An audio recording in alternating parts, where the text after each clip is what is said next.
I don't know. I was a kid then. It was a long time ago. Molly, we found the man that did it. Good. I hope they kill him in jail. Actually, he's not in jail yet. Why not? The law lets us pursue someone for only so long. We caught this guy a little too late.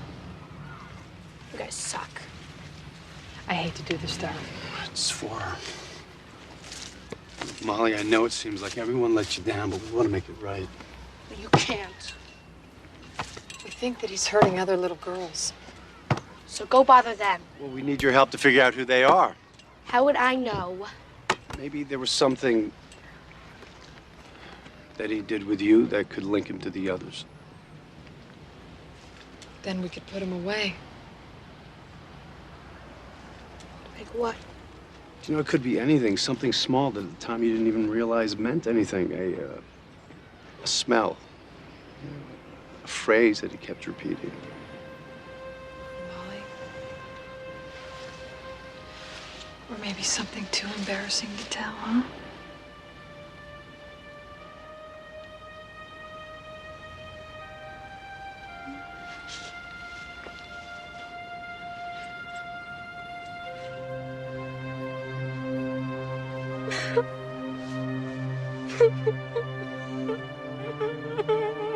It's okay, honey.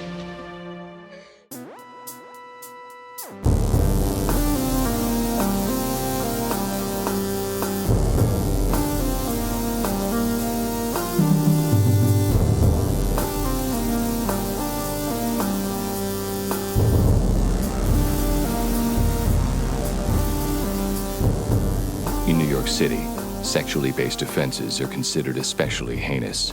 These are their stories.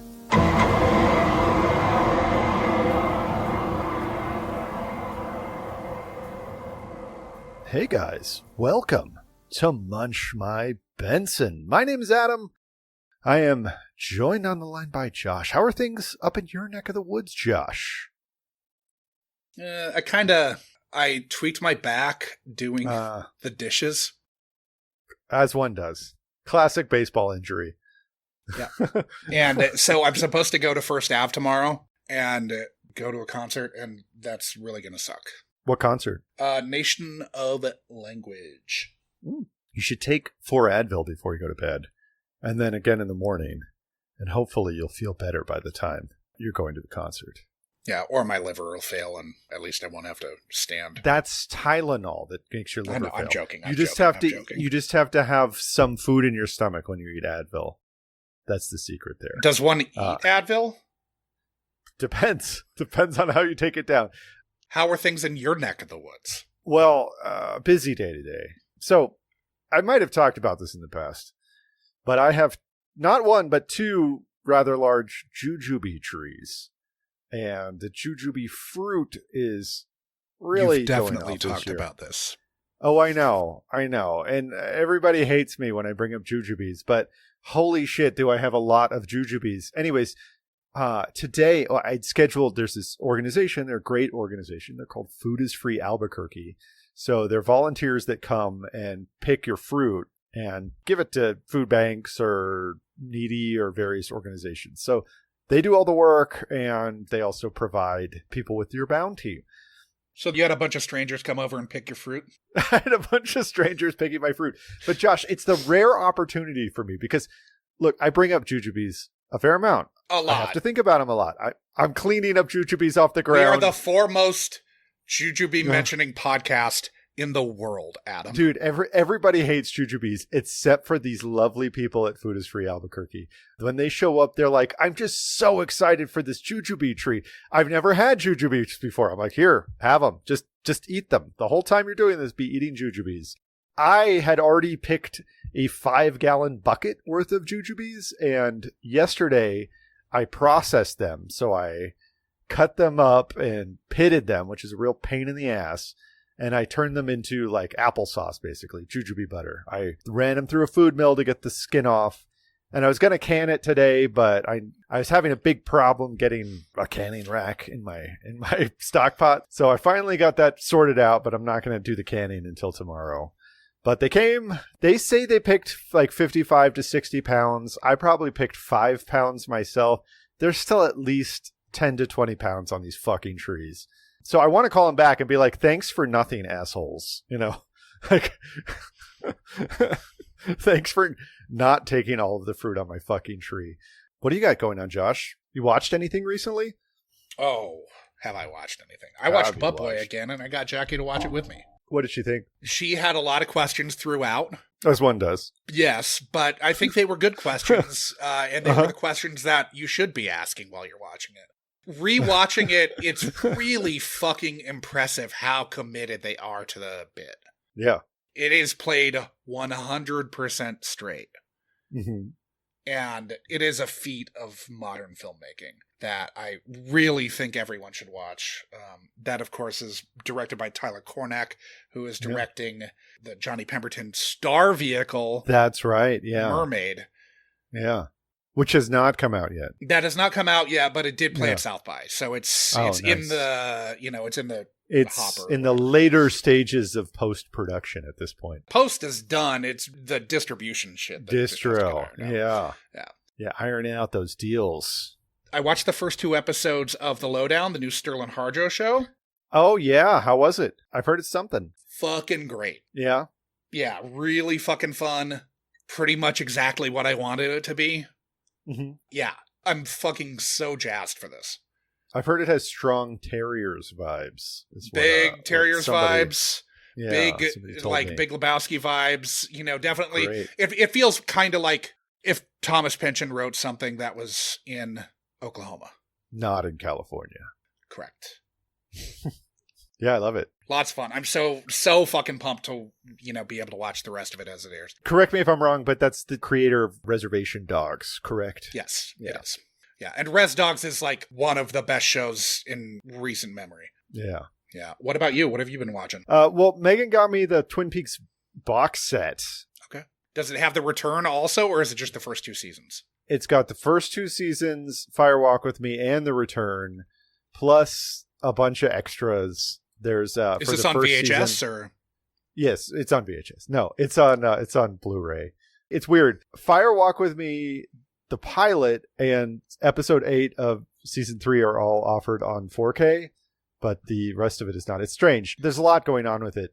But so we've started rewatching Twin Peaks. Okay. In between, like, randomly watching other stuff as well. But yeah, that's been fun. There are these Log Lady intros, which I don't think have been easy to see for a very long time. That maybe when it first aired, they were released with the episodes, but and it might have even been for cable reruns. Yeah, it's something very strange. I'd never seen them. Yeah. I've seen a clip of it, but I'd never seen all of them. And they're, they've got Ghost Dog, Way of the Samurai kind of vibe going on, in the various chapters where Ghost Dog says a pithy saying from, the Sun Tzu's Art of War or whatever. Or whatever. It's from it's a fictional book called Way of the Samurai, right? Yeah. It's some Bushido stuff. Yeah. Yeah.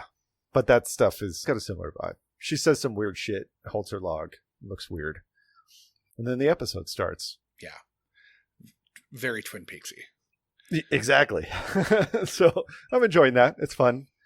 What are you drinking, buddy? Well, I have some Bullet Rye in the Rocks, as one does for this podcast. And then in a koozie, which I've shown this koozie before on the pod, it's from Other Half Brewing in New York City. I borrowed it from friends of the pod, Pike and Maya, who no longer live in Brooklyn. So hopefully they got some Other Half Brewing koozies along the way. You did give them the chance to take it back, though. I have multiple times. But I'm drinking an Ex Novo Altered Beast. Ex Novo's like my favorite larger brewery around here. Not huge, but you can get it most places. But this is one of their seasonal beers. It's an alt beer. It's good. Cool. I'm enjoying it. Enjoying the Oktoberfest season. I am drinking from my Tony's on the Pier, Old Tony's, nice. Unofficial bar of Munch by Benson. I'm not drinking Bullet Rye, though. I am drinking Heaven Hill Grain to Glass Rye Whiskey. Oh. This was a birthday present. This is interesting. Distilled in 2017. Okay. It's a 7-year rye. A 7-year itch? Mm-hmm. Yep. Yeah. This has a lot more character than Bullet Rye does, but Bullet Rye, I mean, for the price point, yeah, like my handle probably costs less than this bottle. Yeah, sure. There's a reason I'm not drinking a Japanese whiskey on the pod, right? Because it's like, it's an occasion whiskey. Yeah. And what's a better occasion than recording with you, Adam? Oh, well, that's true. I mean, we are talking about an episode of SVU, one that leads one down a lot of different alleyways. It sure does. This is definitely following the old formula. We do have another new Munchie to welcome to the fold. Nice. So thank you for joining, Holly F. Thank you. I have a feeling that this one is going to lead us down some rabbit holes. I have a couple interesting ones. Yeah, so I am going to go right ahead. Open. Let's jump into this fucker. Nice. Yeah, I'm going to go right ahead and jump into the recap. So this week we are watching Season 5, Episode 5, Serendipity. And how? A nosy woman bugs 2 CDC workers who are seeing if they can detect West Nile Virus in standing water, and pays a price for her incursion, putting eyes on a dead baby in a garbage bag as her comeuppance. The CDC bugman tells them that the baby can't have been dumped any longer than 3 hours ago, judging by the fresh blowfly larvae. Because plot is fucking plotting hard in this one, Stabler and Benson are quickly led into an apartment where a new tenant had arrived 3 months prior and should be ready to pop one out, only when they get to her bedroom, she's lifeless, sprawled across her bed, sans baby. The bird lady of the Frith Apartments tells Munch that Brianna, right? Whatever. Brianna, I don't know. Yeah, she's dead. I can't She's remember. dead and mostly forgotten. Yes, she is barely remembered, certainly after the second act break. Yeah. The bird lady of the Frith Apartments tells Munch that Brianna was a sad woman, but that her birds loved her, so Brianna must be a good person. With her neighbors not hearing shit, and Warner not even certain there was foul play in Brianna's death, Stablenson head off to the expensive obstetrician, who doesn't know who the father is and says Brianna seemed very detached from the pregnancy. Fortunately for the SVUs, the payment on Brianna's last bill at the doctor didn't go through, so they head off to see the person who had been paying for her prenatal care, Ron Wolcott. Out front of the very nice Wolcott abode, Olivia stumbled into Ron's wife, implying that his identity might have been stolen because there are $20,000 in charges on his credit card. But when they say who the charges were for, Kelly Wolcott say they were set to adopt Brianna's baby and even had a name for her, Emily Rose. They'd been trying for 10 years, and the wife of a co-worker of Ron's at the Flavor Institute in Bergen. I was hoping that was in Norway. No, it's not. It's not. But the wife of Ron's co-worker, Marcy Cochran, set up the adoption privately with the Wolcotts, putting up Brianna for the duration of the pregnancy. Or for the remainder of the pregnancy. It was like 3 months. Marcy says that she got close to Brianna through her volunteer work at the Metro Helpline and that her husband let it slip to Ron that Brianna had decided to keep the baby at the last minute. The unit starts to work to try to prove that the jilted Wolcotts must have gotten pissed at their hopes and tens of thousands of dollars being flushed down the toilet, only to have things go sideways when they confronted her. Warner finds that Emily Rose bled out through the umbilical cord, but that Brianna was burped after having been injected with a powerful sedative, then given a suppository to induce labor. Ron says he didn't tell his wife because he thought he could still convince Brianna to go through with the adoption, but that this convincing only happened via the telephone. A heretofore unknown Novak blusters into the Wolcott home just as Eliovia... Well, we've seen her before this, Josh. No, we have, but they haven't. This is her first fucking episode. But she blusters into the Wolcott home just as Eliovia find some random vials of drugs in a case in the Wolcott's kitchen. Novak has Liv and Elliot take her to the crime scene where they scoop up a bunch of library books Brianna had checked out. At the library, Finn and Munch find out that Brianna was looking into a Dr. Archibald Newlands and how to file a paternity suit.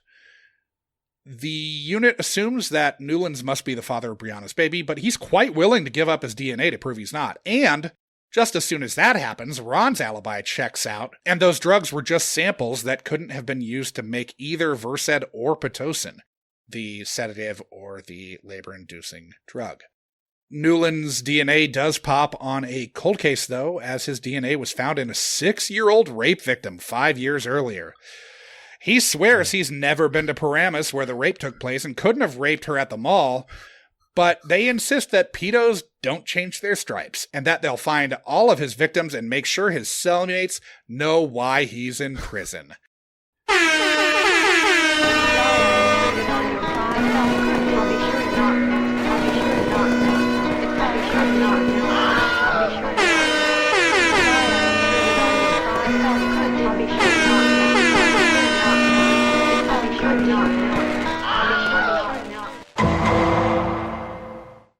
Ring the Just horn. as the prison rape taunt alarm goes off, Novak calls Ben Abler out of interrogation, asking Stabler just what the hell they're doing in there when the cold case is past the statute of limitations. Stabler insists that they'll get him to confess to a whole string of crimes, but before he can go back in, Trevor Langan retrieves his client, who has not been charged with anything and will not be answering any more questions. They visit Molly, the victim from 5 years prior, who is older now, and Molly hopes her rapist gets killed in jail. But they say they can't arrest him because they've only tied his DNA to raping her, and the clock has run out on that case. Since it has run out, they need her to remember whatever she can to figure out his MO to tie him to the other rapes on file. They send her into a post-traumatic stress episode, and through the tears, she tells them, off camera mercifully, a Proustian fugue state is, I think, yes. what this is. Yeah.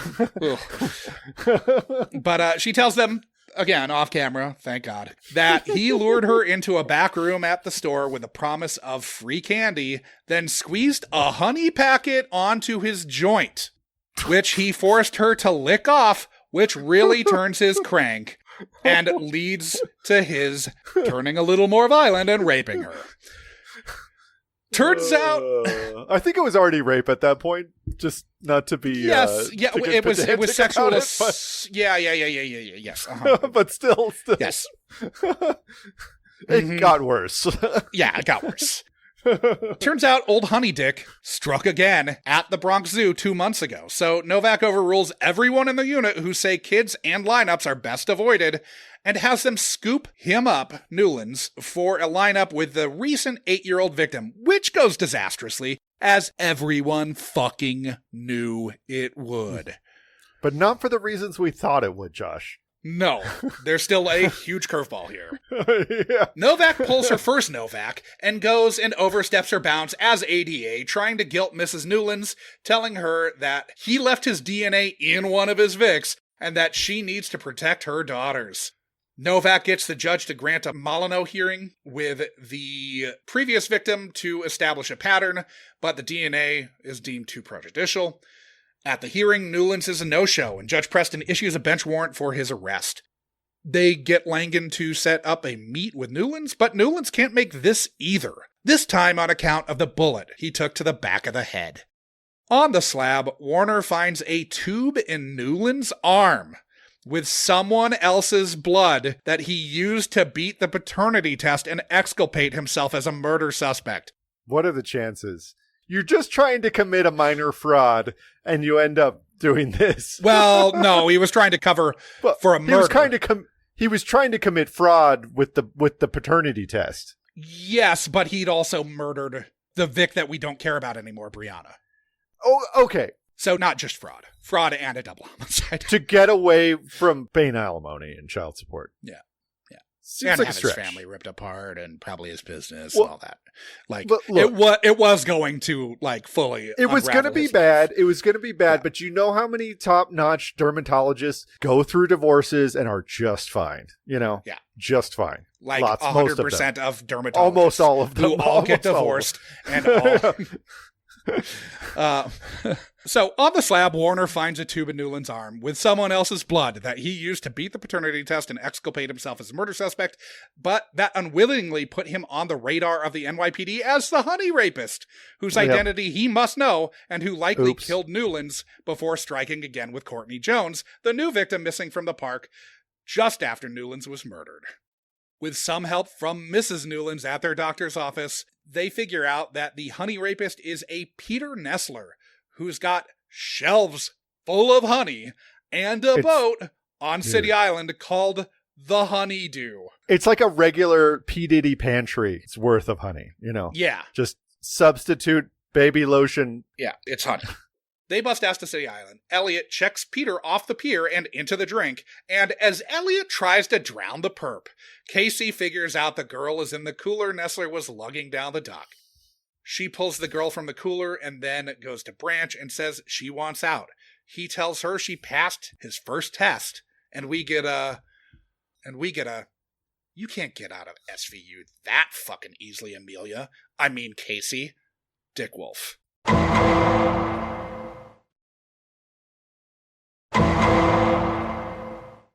Fuck Fred Thompson. Just want to throw that out there. Yeah, we've established fuck Fred Thompson. No, Amelia Chase. No. I mean, fuck her also, but... yeah, but in a different way. This Vixie ate me. Oh, jeez. This show, man. This one, a lot of whiplash in this episode. Yeah. This is one of those classics that, especially in the early days, it felt we drew all the time. That, like, there are 4 episodes worth of plot in this episode of television. Oh my God. Yeah, exactly. It's bonkers. Like, if this was season 25, and there's a baby in the gutter. 7 different scenes with Liv and Noah or some shit. Or Liv staring at Elliot's, like, bald head. Yeah, or they would have, like, wedged her ex-boyfriend into it or some nonsense. But no, this is pure. This is unadulterated. Pure plot, baby. This is just 100% Bam. Classic Bam. SVU. Bam. Mm-hmm. So we have some guest stars to talk about. We have a few. Few we've seen before. A few we've seen before, starting with Peter Herman, who we talked about. He's playing Trevor Langan, of course. He's Hargitay's husband. We talked about him in 152. I gave your mom a guardian ad litem end around. We were talking season 5, episode 19, Sick. Classic. We've talked about Fred Dalton Thompson, D.A. Arthur Branch. We talked shit about him back in 183. It doesn't tickle my twasn't. Mm-hmm. Talking season 6, episode 23, Goliath. Audrey J. Neenan playing Judge Lois Preston. We talked about her in 225. Season 12, episode 11, Pop, which we called Soda. Then Martin Donovan, who's playing Dr. Archibald Newlands here. We saw him playing Captain Logan Carter. In 157, I Don't Think She's a Valgal. Talking season 19, episode 11, Flight Risk, where he's Sully, but a rapist. Yeah, that's right. Rapist Sully, Yeah. He kind of plays... He might be typecast. He has a type. Then we've got Joel Marsh Garland playing the building manager here. Speaking of guys that have a type, I'm like, oh, that guy's a white supremacist. Yeah, the other type that he was playing was a lot sketchier. Because he was playing Brandon Lee Redding in 117. I can't imagine what the S&P call for this episode was like, where we were talking about the racist bomb, season 7, episode 6, Raw. And then we have also already seen and talked about Paulina Gerzon, who's playing Alicia Hahn here, the girl who has to do the lineup. Oh, that's we saw her playing the unforgettable Katie Nicholson in 194. You know her, you love her. Yeah, Pandora's box has been opened, and Kokomo has been unleashed. We're talking season 9, episode 4, Savant. It's fantastic. Jack Gilpin's playing Ron Wolcott here. He was born in Boyce, Virginia, to Lucy Thrumble Mitchell and Kenneth Newcomer Gilpin. Weird last name, or middle name, rather. His paternal grandfather was former U.S. Senator from Tennessee and Brigadier General during World War I, Lawrence Tyson. His maternal grandfather was World War I hero and aviation pioneer General William Billy Mitchell, after whom Milwaukee's airport is named. Really? Interesting. Huh. He graduated from Phillips Exeter Academy and Harvard University. Of course he did. He studied acting at the neighborhood Playhouse School of the Theater in New York City. He's in the films Heartburn, Something Wild, which I've seen a couple times recently, Revenge of the Nerds 2, Nerds in Paradise, Hiding Out, which we did for Unkind Rewind, Funny Farm, The Dream Team, which I've seen a million times. I watched that so much as a kid. She-Devil, Quick Change, Reversal of Fortune, Barcelona, Quiz Show, The Juror, Mulan, Random Hearts, The Notorious Betty Page, 21, Adventureland, Trouble with a Curve, and A Little White Lie. He is main cast on The Gilded Age, which just got picked up for a 4th season. Yeah. He had recurring roles on the original Equalizer, Kate and Ally, Loving, the soap opera. Yeah. Aliens in the Family, The Night of, Succession, and Billions. He's in 3 New York Undercover, 5 episodes of the original series, and 1 Criminal Intent. He was ordained as priest of the Episcopal Church on December 15th, 2012. Oh, interesting. And is currently in charge of St. John's Episcopal Church in New Milford, Connecticut. Huh. He is married to Ann McDonough, who we saw last week. Yeah, we sure did. And he's Betty Gilpin's father. Yeah. Next up, we've got Barbara Garrick, who's playing Kelly Wolcott, his wife. She was born in New York City, grew up in Toronto. She appeared on and off Broadway in a bunch of productions, including Eastern Standard and 1,000 Clowns opposite Tom Selleck. She's been in the films 8 Men Out, Working Girl, Days of Thunder, Postcards from the Edge, The Firm, Sleepless in Seattle, Miami Rhapsody, The Ice Storm, Pollock, Adam's favorite movie. Oh, yeah. Jumper, Blue Jasmine, and That Awkward Moment. She was main cast in Tales of the City, More Tales of the City, Further Tales of the City, and the 2019 iteration of Tales of the City. Huh. Armistead Malpin fucking loves her. Barbara Garrick was a recurring cast member or had multiple roles in Guiding Light, Spencer for Hire. So maybe she was on the street with you. Yeah, she might have been watching that episode of Spencer for Hire be filmed all those years ago. When I was watching, I hope Hawk was there. I want to say that I was in the same space as Hawk. Same. We all do. Benjamin, Ben Cisco. As the World Turns and One Life to Live, on which she spoke the show's final words. Oh, really? Kind of crazy. Yeah. She had the final lines on One Life to Live. So maybe she wasn't just recurring, but I couldn't get an episode count or anything like that for her. So she was in 2 episodes of the original series, 2 Criminal Intents, and 1 more SVU that we have not seen. No. She does a lot of work as an acting teacher and a coach. I did have to cut some people for time, FYI. So like Mrs. Newlands just didn't have credits that were interesting enough to talk about, but that's Carolyn Kozlowski. She didn't have the juice. Yeah, she didn't have the juice. Dan Ziske is playing Dr. Curtis here. We did see him in Movie Club episode 29, Adventures in Babysitting. I believe he's their dad. Oh, he was born in Detroit. He has a BA in English from the University of Michigan, where he ran and played football. He worked as a crewman on a Great Lakes freighter and then worked in journalism before joining Second City in Chicago in the 70s.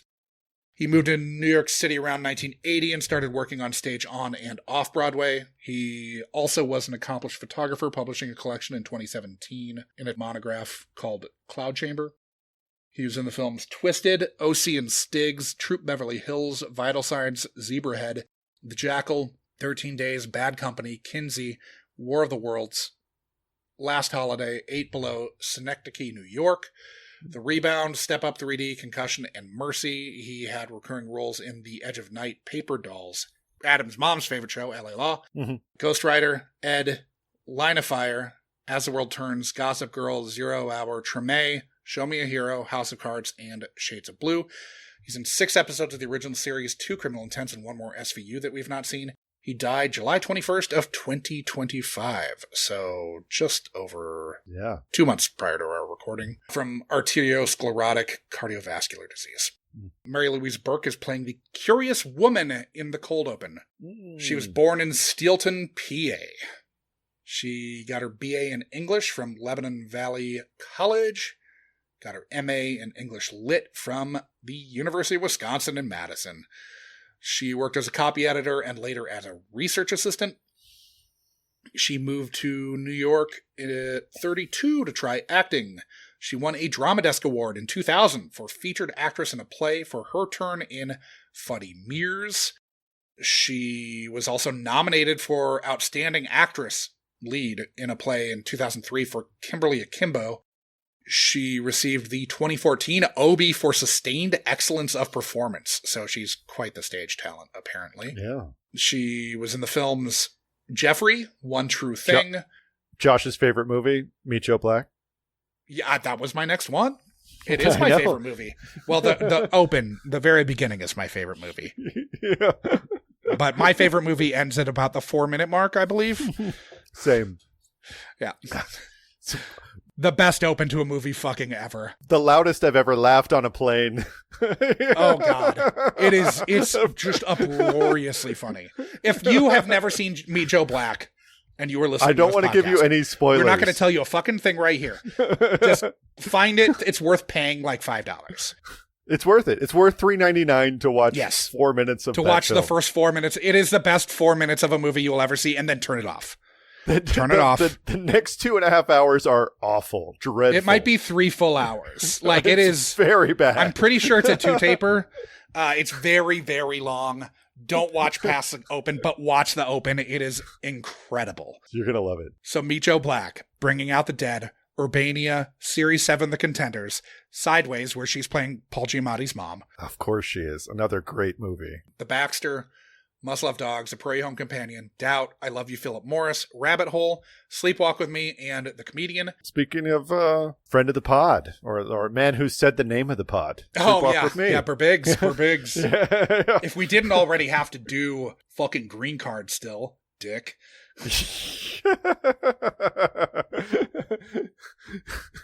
The funniest thing I've ever done is force Josh to watch Green Card and then completely peace out on the pod for 10 months. I'm not watching it again. We're going to record it. I'm going to go off of my year-old notes. What's her name?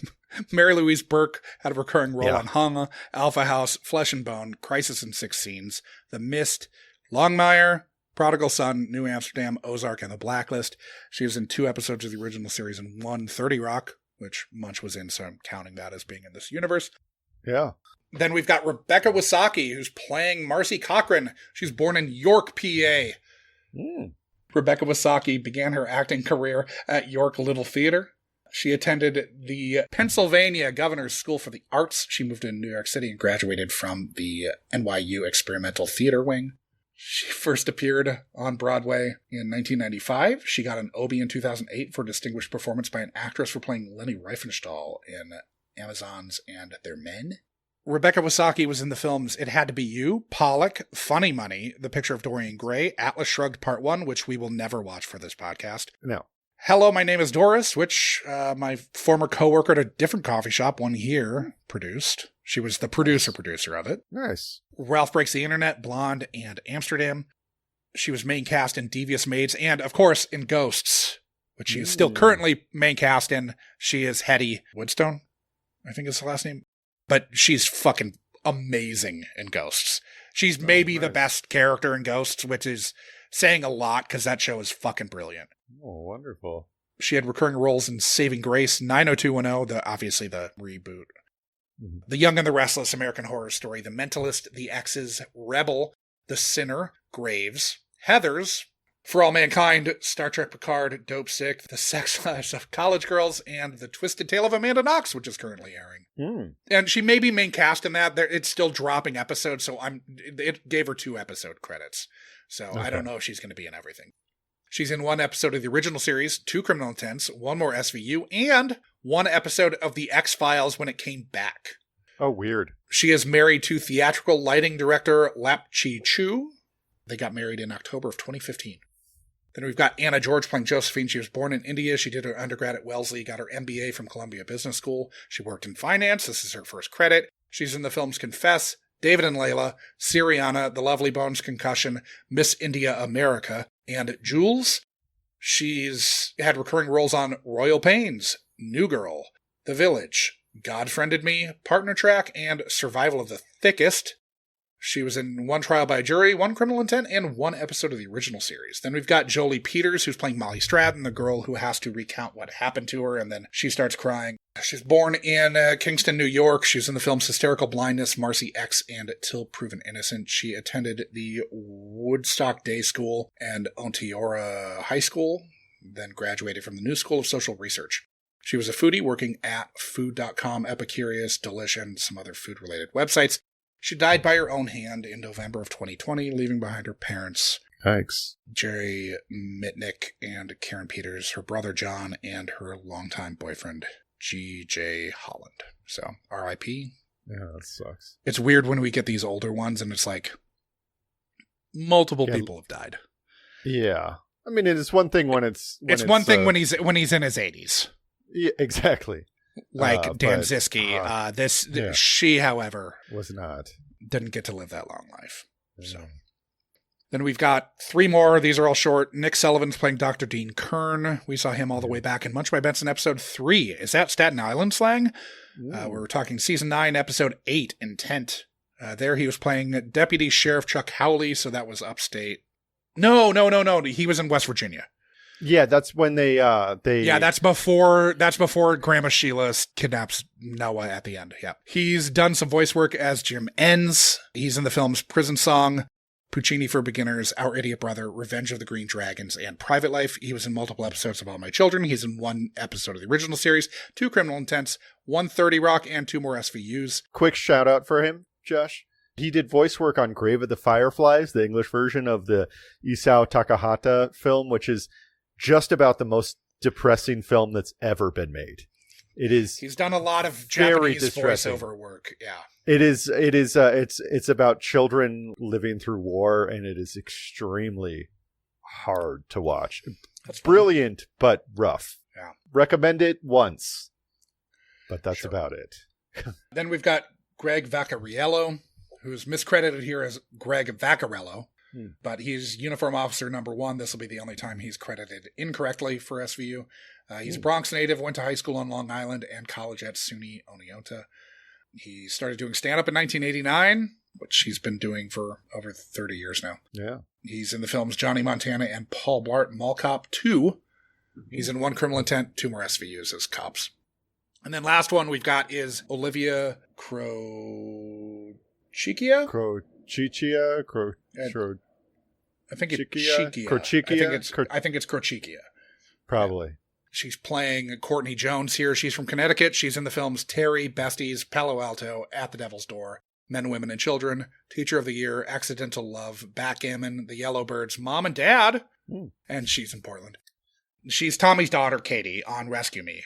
So she's in a bunch of Rescue Me episodes. She's Leary's daughter. She was also co-lead in the Lifetime movie I Killed My BFF, which I'm interested in. Yeah, that sounds fun. I have not seen Mom and Dad. Have you? I assume. Yeah, it's fun. It's fun. Yeah, nice. Olivia Krochikia is in 1 episode of the original series as well. Done.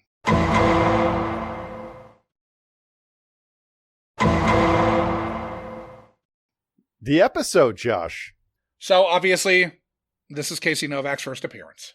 It sure is. As Casey Novak. Did you do a dive into West Nile virus? No. West Nile virus is the leading cause of disease transmitted from mosquitoes to humans in the contiguous United States. Most people who contract it have mild flu-like symptoms. However, about 1,300 people in the U.S. per annum get a more serious case of the West Nile encephalitis, ultimately leading to about 130 deaths in the U.S. every year. I assume these dudes, since they work for the CDC, are now tasked with pulling Tylenol off the shelves. And not doing anything public health related. Yeah, they don't do real work anymore. They don't get to. Yeah. They get to do this fucking Mickey Mouse bullshit. I hope Tylenol is suing the administration. Yeah, that would be great. And you know I am anti-Tylenol. I've been anti-Tylenol for a long time, but I'm anti-Tylenol because it's the most common form of over-the-counter death because people take too much of it and it can ruin your liver. Yes, if you take too much, it can be problematic. However, that being said, for infants and for women who are pregnant or people who are pregnant. Well, infants aren't taking adult Tylenol, but well, they're not. They're not. Children. And anybody should be following the recommended dosage, which is it's actually it's fairly low. It's 4 a day, I believe. It's Or standard Tylenol dosage. 3 grams within 24 hours. I hear Megan talk this shit. So the best thing to do for most adults is if you have fevers to alternate every 4 to 6 hours, take Advil and then take Tylenol, and then you switch back and forth, and you never take too much Tylenol that way. And never take Tylenol after you've been drinking. Big no. Advil, you can do that, but never Tylenol. But for infants and for pregnant people, Advil is not safe. So Tylenol is really the only fever reducer that works. And it's very safe in the correct dose. Right. It's just the issue is people routinely pop these OTC pills. Absolutely. Like they're like, oh, it says candy. 2. That means I can take 4. You cannot. You cannot do that with Tylenol. You can cause your liver to shut down. You can do that with Advil as long as you have food in your stomach, basically. Yes. If you don't, you can be bleeding out your asshole.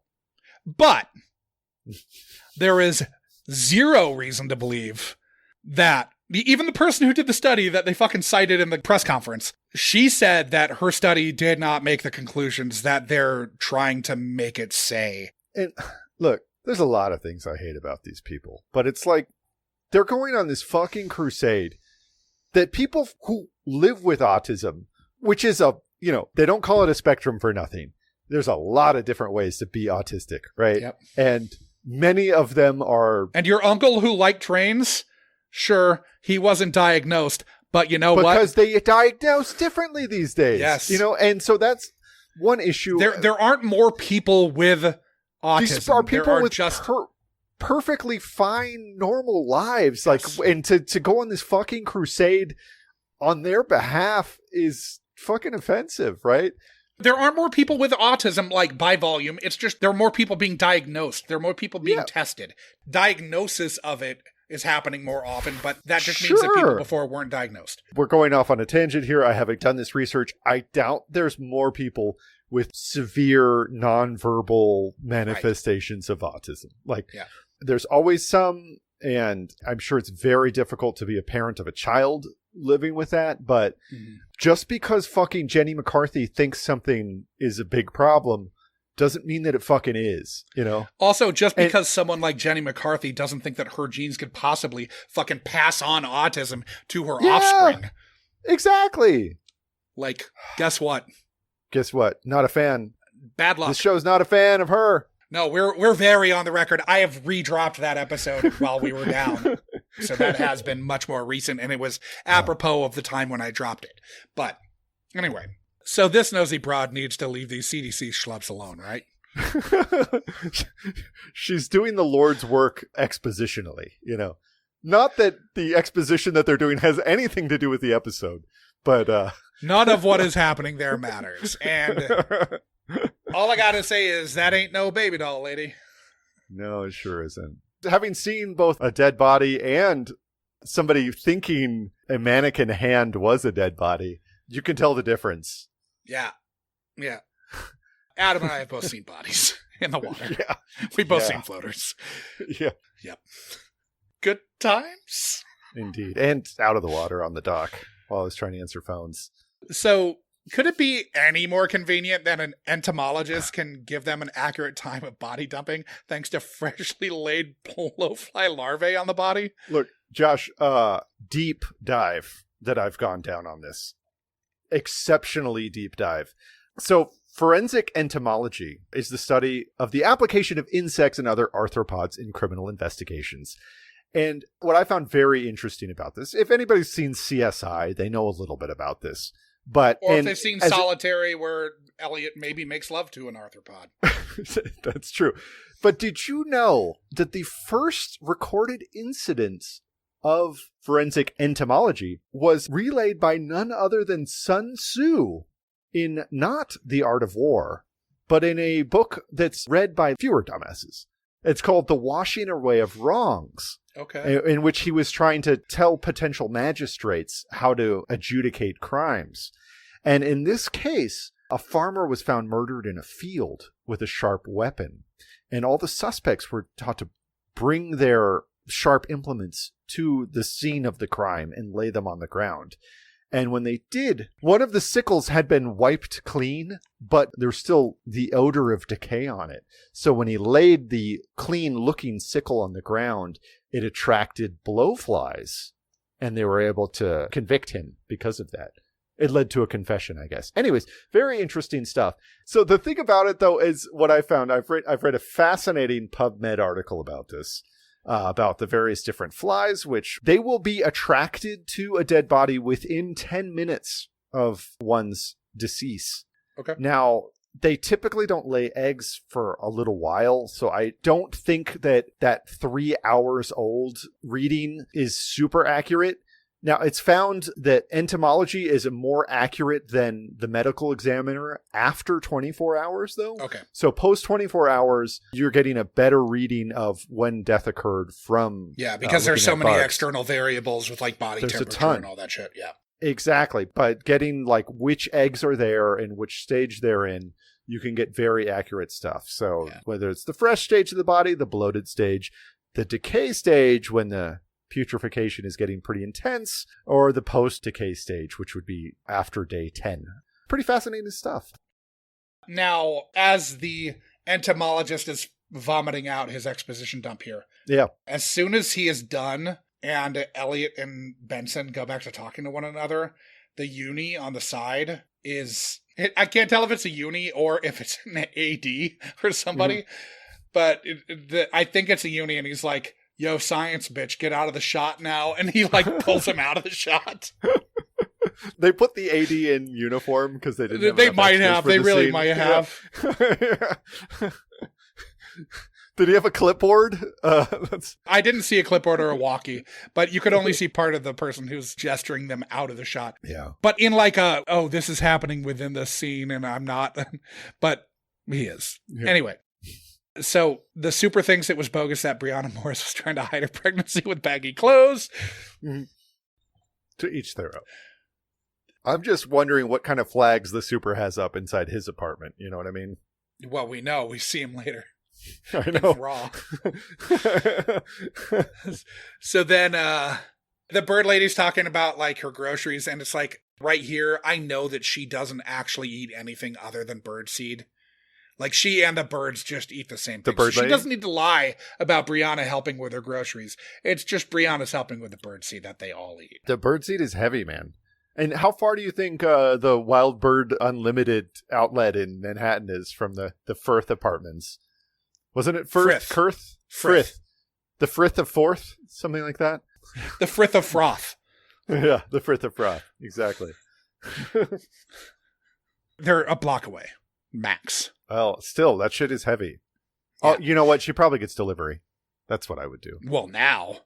Yeah. But then she was getting DiGiorno. No, a classic New York thing. The business will sell you a bag of dog food that costs $43 in the real world, but somehow costs $85 in Manhattan because they bring it up to your apartment. The bird lady of the Frith apartments. She's on a fixed income. She can't afford that shit. God, these old people in New York, they're so old. They get so decrepit. The city breaks them apart. Yeah. And then one of the worst mistakes I ever did was trying to like help this old man who could barely walk into his apartment with his like load of shit. And then you just like... This is blind guy helping him move in Curb Your Enthusiasm shit. Exactly. It's exactly like the blind guy. And it's like it turns into like a 3-day affair where you're like you're fucking rehanging pictures for him and shit. Totally. It was miserable. It's the worst 5 to 10 minutes of my life. I'm just kidding. I did like the birthday pic, like the framed photo that she showed, and Brianna couldn't be bothered to smile for that picture even. No, second unit really brought it. The extras really brought the energy in that scene. Yeah. Do you get paid day rate if you're just in a still? How does that work? Or do you think they just use like office? Do you think they use No, you're still background. I can't imagine that since that's on camera. I'm sure they use background. Have to pay a background actor for just their normal day rate, which at that point was probably like $96. But still, it's $96 to be in a photo. You didn't have to like sit around all fucking day, probably. Yeah, and you were on screen for 2 seconds. I mean, Munch My Benson was on screen for 3 minutes. Longer we didn't than get that. shit for it, but good point. Fuck you, Kimmel. now that you're back on. We're glad you're back on, Jimmy. Again, you're welcome to come on the pod. Yeah. Anyways, off the books adoption run by a suicide hotline operator.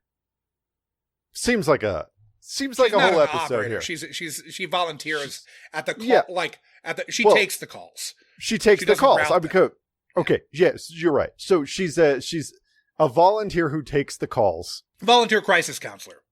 There you go. Running an off the books adoption agency. Well, I don't think it's a whole agency. I think there's Okay. We're left to believe that there's one adoption that's happening care of Marcy Cochran. Yeah. She's selling kids, Josh.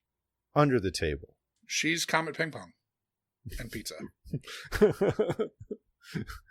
She's basically Jeffrey Epstein. So she's friends with Trump? She might be. Well, I mean, they both lived in New York at the time, so anything's possible. They sure did. Now, Cragen is skeptical that this whole Wolcott's Did It story will pan out. Uh-huh. Now, did you do a dive into William Burke and William Hare? I did look at Burking, but I didn't do a particularly deep dive. I've got like 11 lines on a Google Doc. I'll read it off real quick. Okay, so Warner says that Brianna was burked. Mm-hmm. And she kind of describes it, a smothering that wouldn't leave any marks or whatever. So William Burke and William Hare got their smother on in 1828 after first earning 7 pounds, 10 shillings after a lodger died at Hare's home. There was an issue with a shortage of cadavers for anatomy students to dissect. So about 2 months after the lodger died at the Hare home, a lodger who was sick had Hare concerned that no one else would want to pay to stay there. Like they had a pretty bad fever and anyway. So Hare and Burke murdered her and sold her to the same anatomist for his dissection lectures. Over the next 10 months, they killed 16 people in total before getting caught, at which point the authorities convinced Hare to squeal on Burke for immunity, after which Burke and his wife were tried for 3 murders, his wife not getting convicted, but Burke getting hanged, after which his body was dissected for an anatomy class and his skeleton put on display at the Anatomy Museum of the Edinburgh Medical School, where, as of 2025, it remains on display. This did lead to the Anatomy Act, 1832, being passed, giving free license to doctors, anatomy teachers, and bona fide medical students to dissect donated corpses. Yeah. I love that. Before there were dumb hurdles that they all had to jump through. I believe we've talked about the case in Galveston where the guy who was running the gross anatomy lab was engaged in a body parts selling scheme, but not quite this egregious. Not going literally on a fucking murdering killing people. spree. Yeah. Yeah, they didn't awesome. murder more than a dozen people for 7 pounds, 10 shillings. I know. Which, adjusted for inflation, I'm sure was a lot, but there's no way to know how much it was. It's an impossible amount. No, you can't go back with the inflation calculator before like 1900, basically. But especially when it's a preposterous monetary currency that operates in sixths. The pound shilling is bullshit. Yeah. It operates in sixths or something, right? Like different. Anyways, doesn't matter. I did like the note that the Pitocin would have had to have been given as a suppository. Sure, it was in the anal cavity. They made a big point of just pointing that out. Thanks, Warner. Glad you're on the show. Missed you. Yep. Haven't seen you in a while. Yep. It looks like pharmaceuticals to me. It's in the warrant. Bag it. My notes go from Pitocin in the anal cavity immediately to prospective father works at the Flavor Institute. So those two concepts are combined in my mind. Now, it's a long commute from where what's their names live. When I heard that, I was like, fuck off. the they Flavor wouldn't just Institute? live in fucking Jersey? That's what I'm talking about. They would live in a massive house in fucking Bergen County is way the fuck up. Like, it's very far away. We're talking like an hour and a half each way. I did not look it up exactly, but it's far. It's preposterous. They would live in a huge dumb house in the suburbs. They'd live in Tony Soprano's house. Mm-hmm. They would not live on the Upper West Side. It doesn't make any sense at all. Yeah. If the Flavor Institute was in fucking Midtown, then they would, but it's not. Sure. But enter Novak. Mm-hmm. She's like, you fucking idiots couldn't process a crime scene like me. I'm an A-D-A. She doesn't do a very good job of her job in this episode. Kind of screws the pooch repeatedly. Kind of setting the stage for most of her run as ADA. Indeed.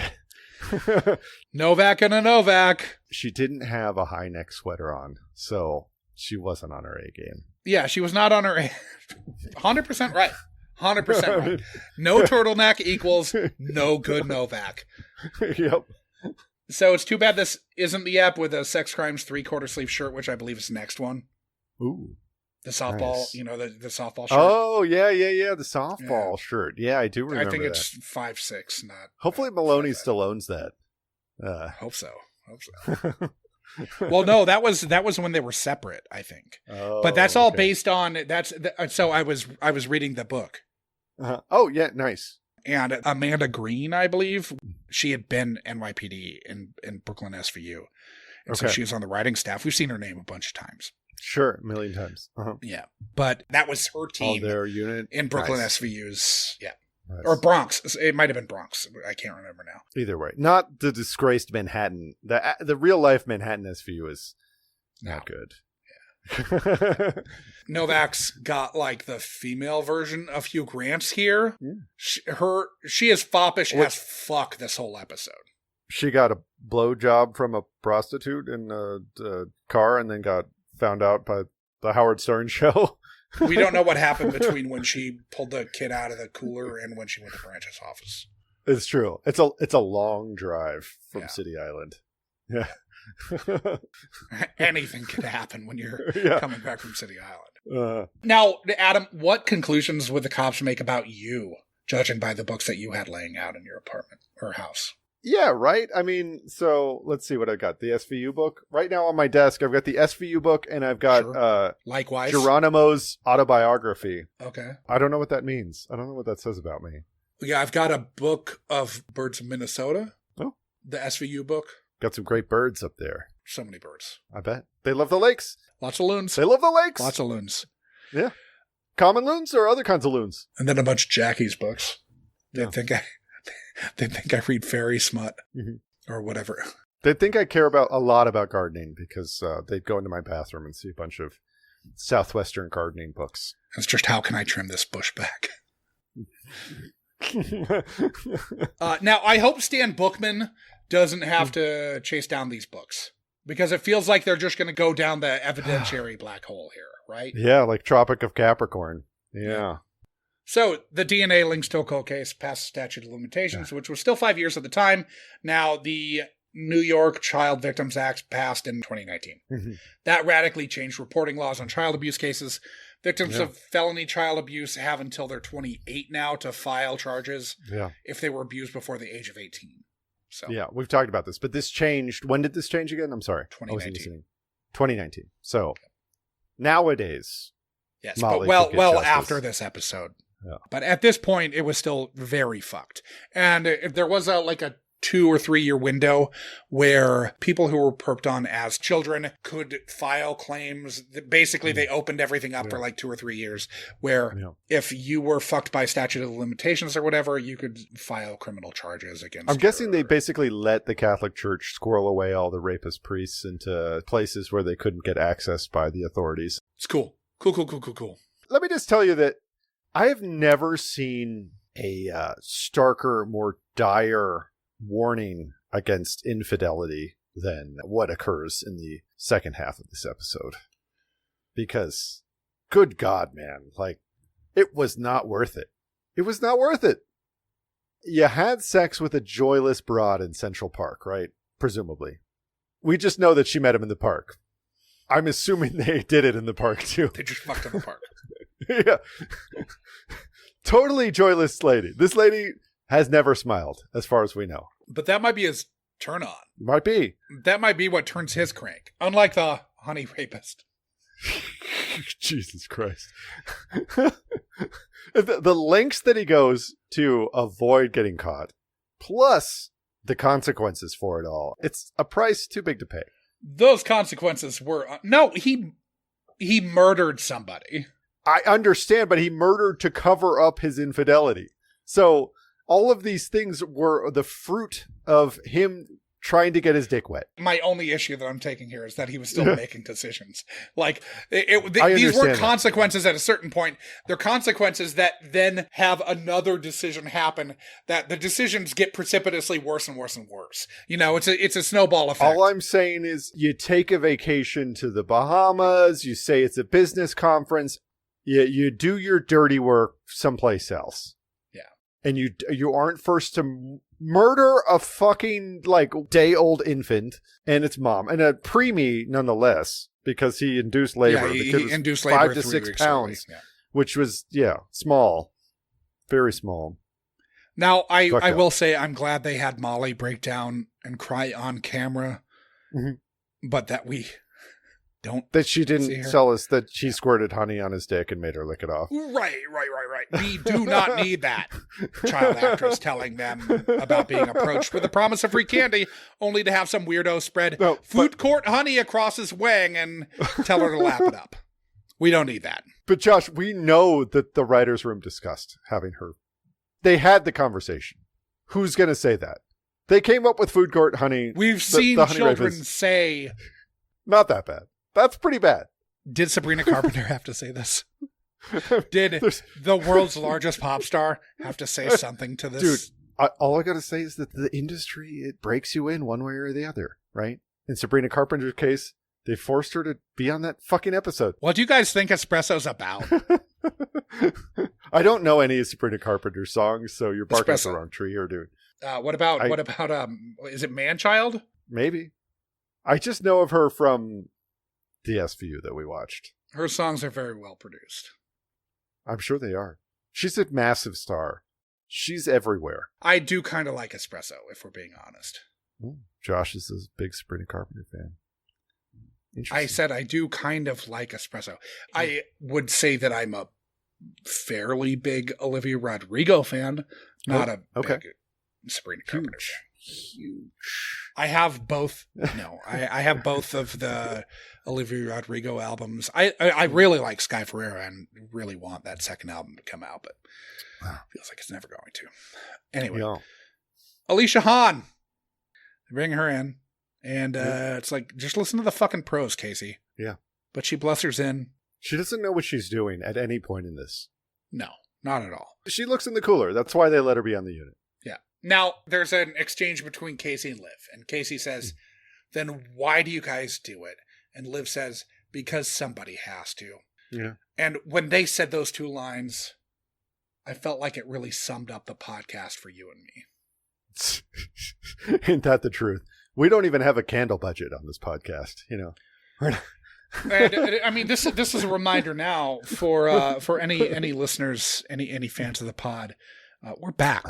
We're back. We're loving every minute of it, but you can always join the Patreon. You're going to get a much longer. Adam and I have been recording for like an hour and 33 minutes. And I guarantee there's some tangential content here. And there's some incendiary political content that will not be going out to Gen Pop. Incorrect. Well, it's my edit, so I know that it's not going out to Gen Pop. And this is one that will definitely not be going out even to our open Patreon. So for $237, I'm going to just like anyone who's a member, even unpaid, they're going to get the one like full. Oh, yeah, I like that. Yeah, for the first one. I like that. Yeah. And then return to the normal. Yeah. Anyway. I have to remember how to post things. Yeah. I know. Well, I remember, but it sucks. It all sucks. It's a lot of work. Because I do it every week still. Yeah, I know. I've been doing it every week for like, whatever. Good luck. So. My note is Novak is determined to fuck this case up. That's my note. Yeah, 100%. Now they find Newlands, and Elliot says, executed a little ahead of schedule. And for the umpteenth time, New York has not put anyone to death for 40 fucking years at this point. Yep. And pretty sure this was not a federal case. It was not. You missed Finn and Munch talking about Munch's little dive in Baltimore, which is a nod to Homicide Life on the Streets. He actually goes back and rebuys after. Yeah, which Homicide Life on the Streets is kind of the opposite of SVU, because SVU is very much a fantasy about what we want cops to be. And I think Homicide, in some ways, is a fantasy because the cops are generally good. But holy shit, is it a much harder show to watch. It is like kind of difficult to watch because it's a little too depressing. But I recommend it. It's a very good show. But I can only take it in bits and pieces. Yeah. I tried to do like a whole watch through and I was like, this is too depressing. Yeah. I can't deal with this shit every night. So we get the faked opportunity test.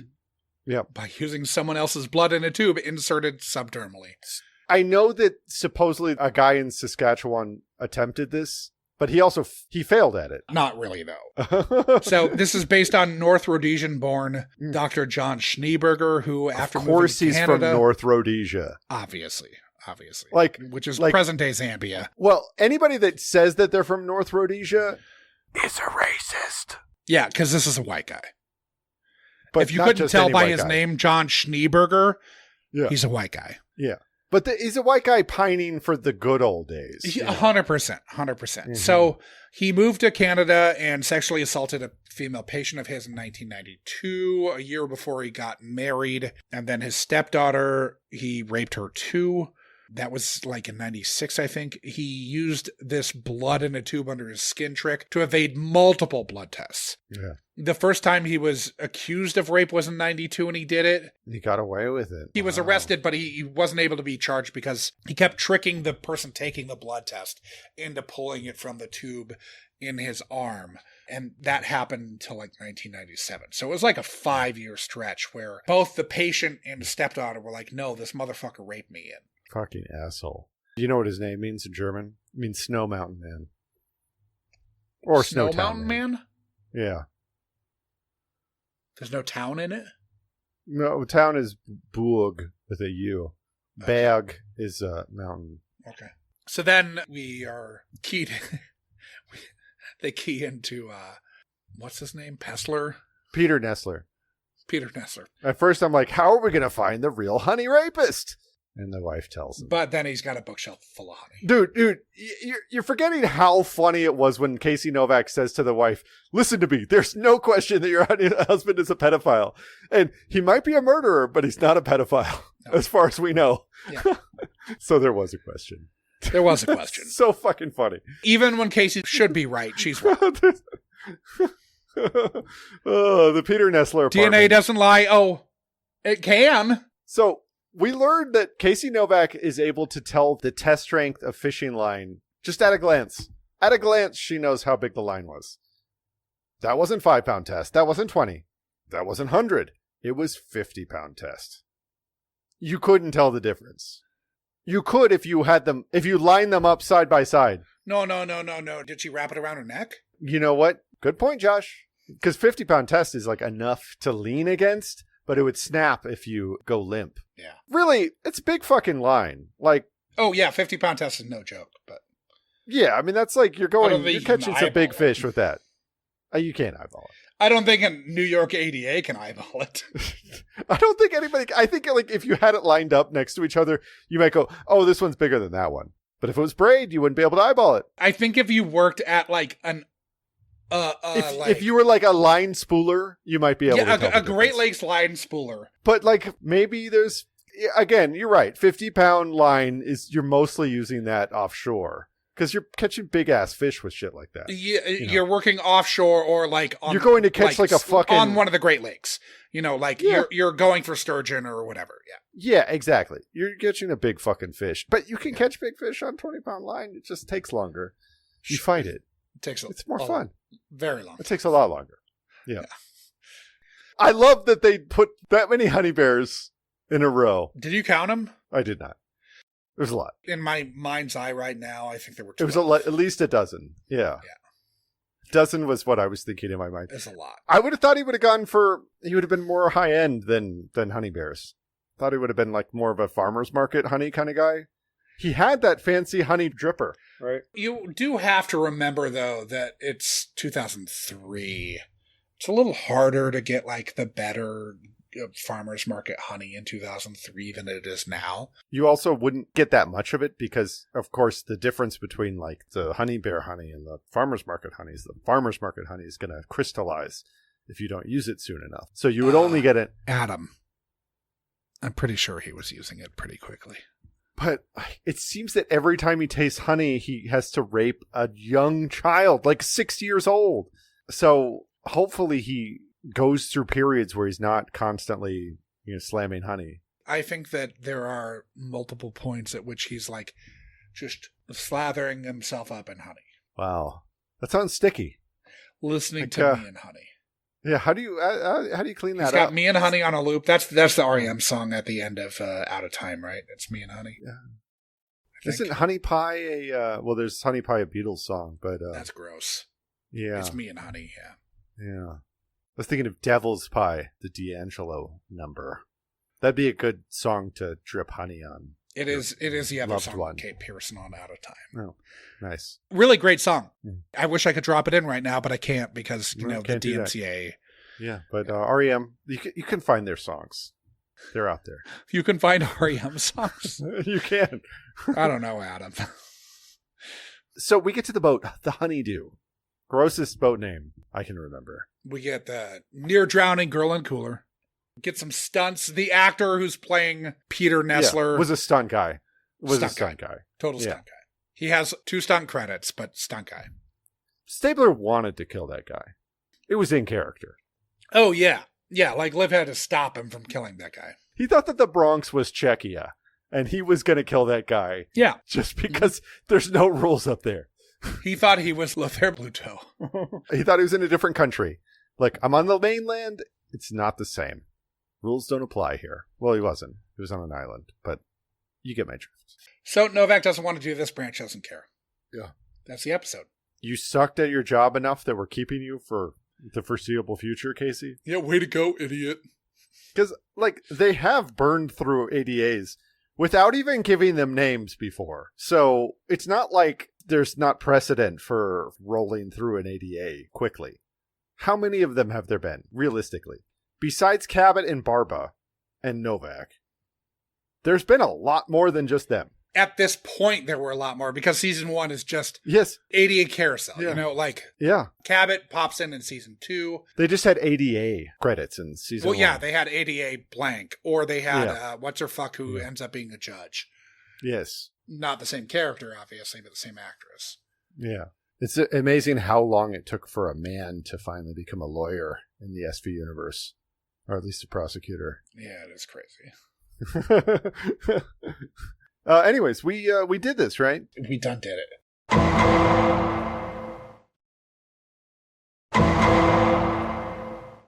Yeah, so guys, I think it's time to rank this episode. Sure is. Of course, each and every week, or every other week, we rank these episodes. We're trying to come up with a composite score so we can rank this against all the other episodes we've watched. We rank on the quality of the guests therein, how problematic the episode was, and the depth and breadth of lives ruined. Now, I feel like this ticked a few boxes. Sure did. Particularly those last couple. What do you think about quality? I think this is maybe the one that I'm not so certain on. I think it's fun. It's fun. It moved fast. I think the fun and plot insanity kind of overrides the messiness. It's messy. To an extent. This isn't like a 10 or anything, but... No. It's messy enough that I didn't know who killed the baby and mother that were the initial victims in this. When we started recording. I didn't particularly care. Yeah. I kind of figured that that was the assumption, but I didn't hear it laid out. And that could have been because I had a baby yelling. Yeah, you have an infant. Yeah. And he was hanging out with me while we watched. So, but still, there was a plot hole there. I mean, I hope this is a formative experience for David Schwimmers. Needless to say, no honey-related products were anywhere near the child. Nor will they ever be again. Well, it's not safe. They're not supposed to have honey until they're over 1 year old. Anyways, so quality, Josh. A 7? Because it was really fun. Yeah, I was thinking 6 or 7, but I was definitely in the 6 or 7. That was my initial. So I'm fine with 7.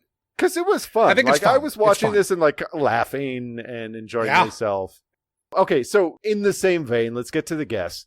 I thought that Martin Donovan nailed it. Fine. Yeah, but it's also he's not in that much. I know. there's really not very much for any of them to do. Right. There are guests that I like in other things, but they're not doing a ton here. I think the thing that Martin Donovan nails is the lineup. He looks very creepy and weird in the lineup, where I was convinced that he was the honey dripper in the lineup. And then it turns out he's not. Some random stunt guy was. Who did not I really felt acting. like he was old honey dick. But still, I mean, it's like a 4, right? Because again, none of them have. That's exactly where I was. None of them even have like a line, really. I mean, they're like in and then they're out. Like Bird Lady, gone. Okay. Marcy Cochran, gone. Jack Gilpin, 3 scenes. You know, like exactly. The ones that I like even. I thought Jolie Peters was good, but gone immediately. Immediately gone. I just think it's kind of like, because they're churning through so much plot, everyone has a scene and they're done with like 3 exceptions. Yeah. And so there's just a limit. Like Paulina Curzon was great, but 1 scene. Much better than. I felt much better about this performance. Okay. So I feel like this is where this episode shines. How problematic was it? That we see the honey lineup. Pretty gross. Old honey dick. Gross. Pretty gross. Dick. Definitely the grossest shit we've seen since we started this backup. Every time we see honey or hear honey from about the, 30-minute mark? I'm ruined now. I can never have honey again. I mean, there's honey in my kitchen right now, and I'm contemplating throwing it out. Just throw it out. Get rid of that shit. Max goes to put honey on his cereal tomorrow. I'm slapping it out of his hand. Might have to slap Max. Might need it to be more formative. What's your inclination here, Josh? 8 or 9. I think it might be a 9. With the caveat that we haven't been doing a lot of these in a long time. I know. This is exactly right. But we open on a dead baby in a fucking garbage bag, and it doesn't stop. We sure do. We get a whole spiel about mosquitoes. The shit that they say about the honey on this wang is disgusting. And then to revisit it after we talk about it, and then to go into his apartment and see it lined up there. That's good stuff. That's good named his fucking boat after his kink. Josh, they stuffed a child actor in a cooler. The child actor was in the cooler. Kid was in the cooler. Kid was in a cooler. That's got to count for something. I think it's a 9. I think it's a 9. We don't give too many 9s. We, of course, the last one that was higher than this was the one. We admire a 9. Before. Oh, we would. Yeah, absolutely. 100%. But we're a long way from Bayside High, which was season 3, episode 7, Sacrifice. Obviously, starring Mark Paul Gosselaar and Elizabeth last Banks. One before that got a 10. That got a 10 in this category. Now, I think this one might beat that one in the next category, which is depth and breadth of lives ruined. Sure. Novak makes a wife think that her husband's a pedo and maybe fucked her children.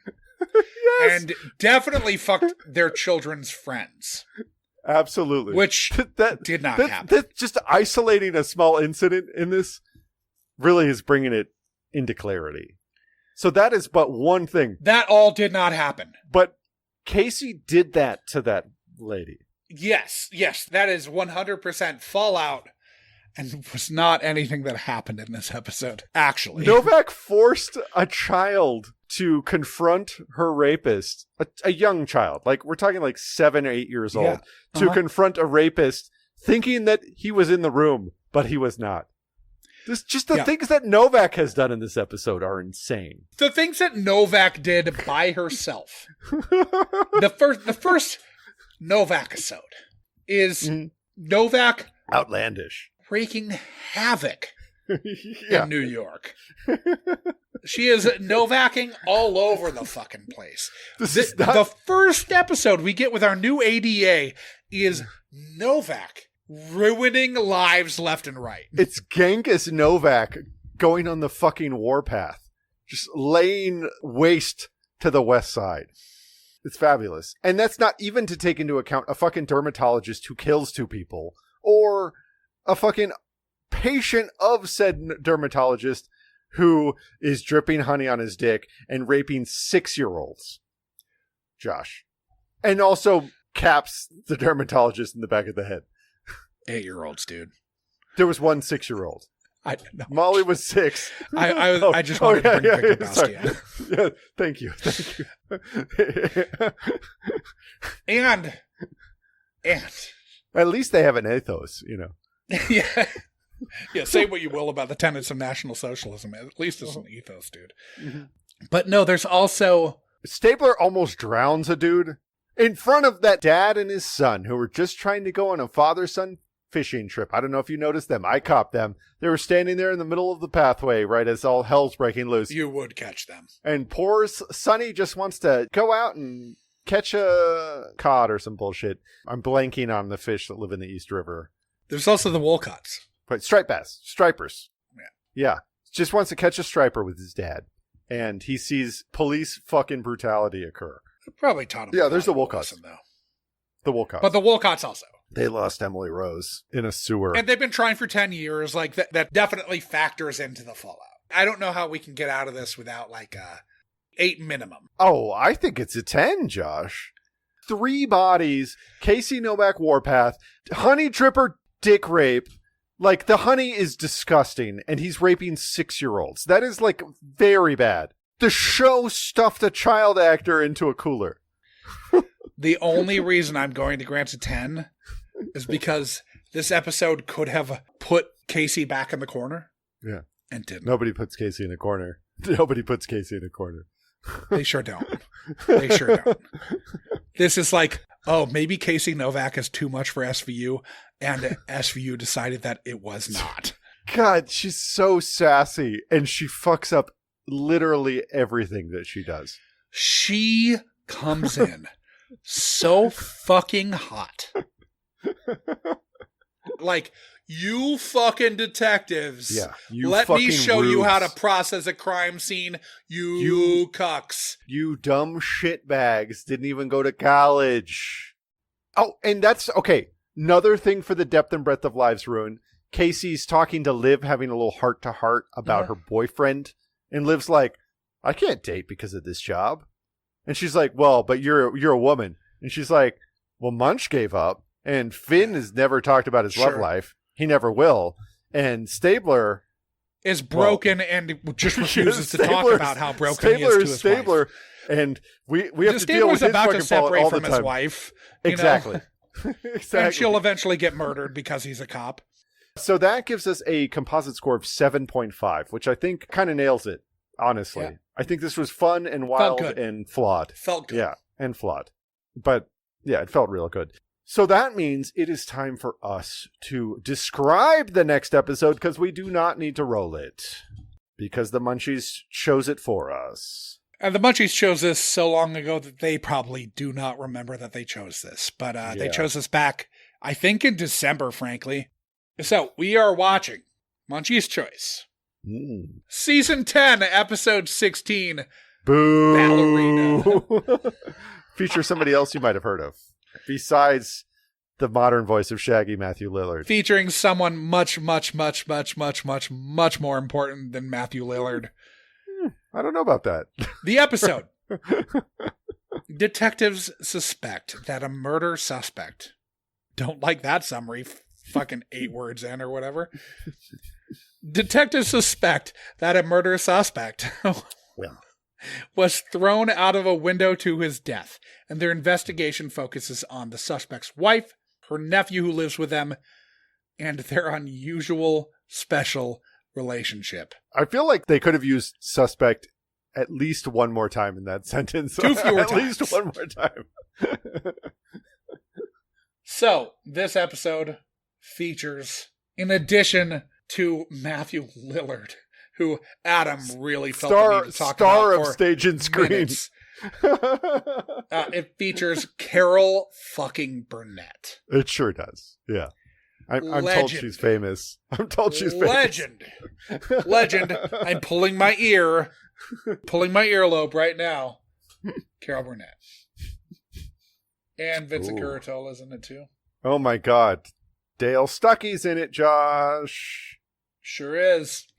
In one of the Stuckey episodes, Robert Klein's in it. Lindsay Krause is in it. Erica Bradshaw. Yeah, our favorite. That's returnings. Yeah. But the Munchies chose us for a reason. But we'll find out next week. Yeah, can't wait. I honestly don't remember this episode. I remember Not it being all. fucked up, but that's all I remember. I remember, now that I see a picture of Carol Burnett in it, it's very familiar to me, but not ringing bells. Should be fun. Well, thank you, Munchies, for choosing that. Again, Josh already plugged this earlier, but join the Patreon. Just do it. Yeah. Just do it. It's fun. You get these a week early. You get a lot of uncut content. Eventually, we will talk about Green Card, things of that nature.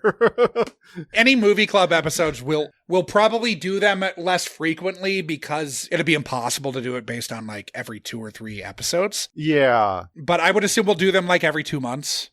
This is still a little up in the air. Yeah, we haven't done one yet, so we come back, so we haven't fully fleshed that out. But yeah, there's definitely there's definitely plenty of films. I think any bonus content that we do, you'll get a week early as well. Yeah. I think that stands to reason that would happen, like when we inevitably interview the author of the SVU Confidential. Yeah, absolutely. You know, stuff like that. We're going to try to do, because we have a little more breathing room.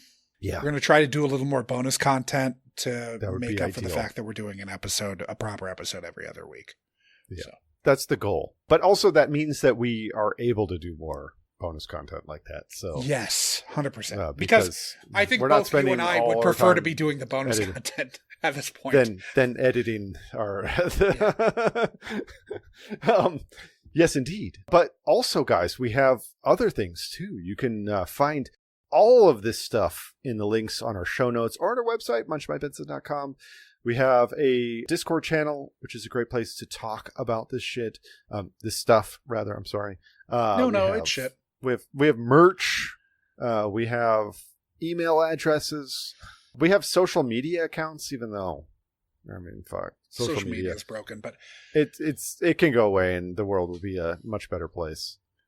Yeah. I do like Discord, though.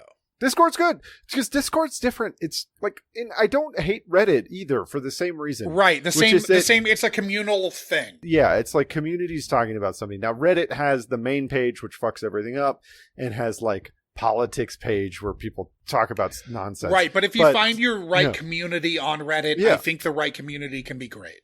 Yeah. If you want, like at the 80s movies community or the SVU.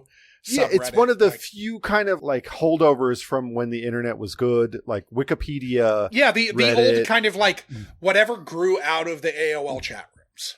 Yeah, the kind of message boards about a certain topic. That was extremely good, and there's few spots like that. Discord is like that though, and it's great. Discord is like that. And it's great. So join the Discord. It's fun, it's nice. People are nice there. Doesn't cost a fucking thing. Yeah, it sure doesn't. It sure doesn't. Yeah. Oh, listen to Unkind Rewind. Oh, yeah, for sure. Yeah. When this drops for the general public, I believe the whole 3rd season will have dropped. Okay. Right now, we are recording. I'm about to drop the pre-interview, and then we'll be recording the main event for The Sting. Oh, nice. Timely. Yeah. That's with Forrest from Movie Night Extravaganza. Okay, cool. That's nice. That's where I did the Jackie Brown episode. I'll be on Movie Night Extravaganza at the end of October for Love Witch. Nice. What are some of the other movies from season? We just did Clue. Nice. We just did Clue with Katie Baldessaro, who was on Movie Night Extravaganza and has her own podcast, What If I Don't Like It? I really enjoyed Clue when I was a kid. Yeah. And her episode's fantastic. She sincerely loves the movie, but is also like not unhinged enough to not see that it doesn't have faults. Oh, I mean, sure. And I can only imagine, given the subject matter as I recall it, that it doesn't exactly translate to 2025 the way that you enjoyed it in 1986 or whatever. It's very tits forward. You don't see any tits, but you kind of do for the whole movie. Mm-hmm. The issues for my money are pacing issues.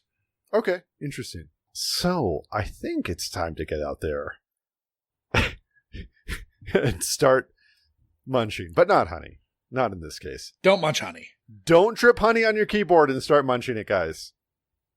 No. Proverbial or otherwise. I'm never going to look at this stuff the same. Really fucked up. I'm never going to eat honey again. Honestly, this is the grossest I felt about honey until... Remember in Little City, I can't remember the guy's name, but he was one of the deaf guys. Mark. Well, Mark brought them in. But there was the other guy who used to live with them who was more on his own. He was the guy who liked helicopters and rocks. He was the guy who would sometimes beat off in his shorts. Okay. But he wore like tank tops. I know it's one of two. And he would go over to... We love this guy. We didn't kick him out for this stuff. We were just trying to get him to stop.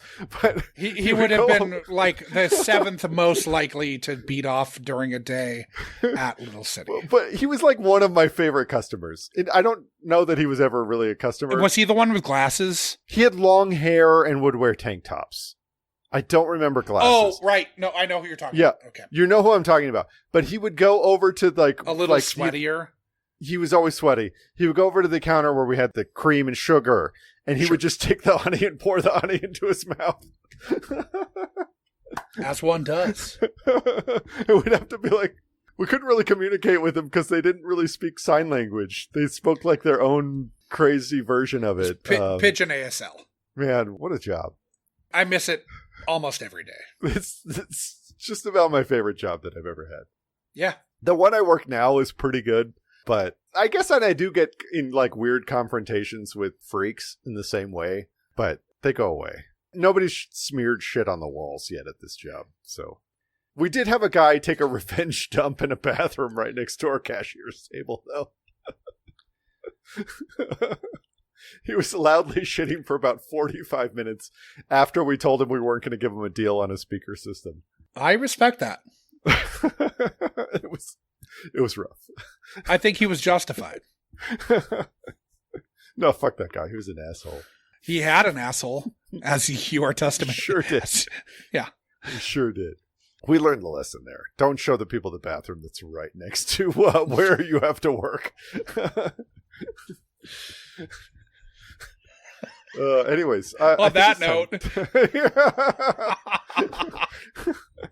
Oh, Jesus Christ. Munch everybody's Benson.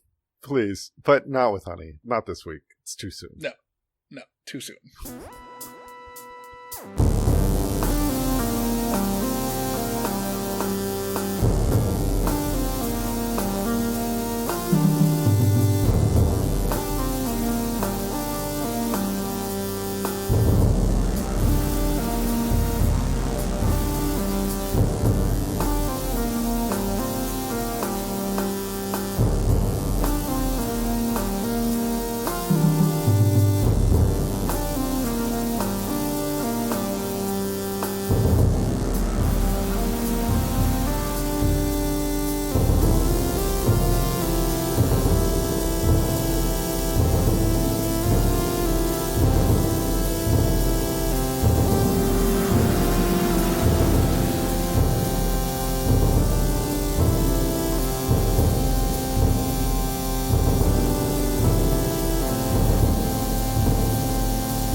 He tells her they're giving away free candy. She follows him into a back dressing room. Where was Mom? 10 feet away, digging through the sales rack. He locks the door, exposes himself, squirts honey on it, tells her to lick it. He carries a bottle of honey around? Packets. Probably got it at the food court. He tells her that she's going to like it, that it's sweet, tastes like a lollipop. She doesn't want to, but he won't open the door till she does it. She's 6 and scared. One lick flips the switch, he rapes her. We've been going through the tri-state 61s looking for a match. I got one. Alicia Hahn, 8 years old, happened at the Bronx Zoo, lured into a bathroom, same packet of honey. When? 2 months ago. You bring Newlands in for a lineup. You can't do that. Why? The victim's 8 years old. And she deserves justice. And if she picks the wrong guy, you've just given him exculpatory evidence. Which is admissible at trial. I'm willing to take that chance. Lineup is a bad idea. Adults have enough trouble making an ID. It's way too risky with a kid. It happened 2 months ago. How could she possibly forget him?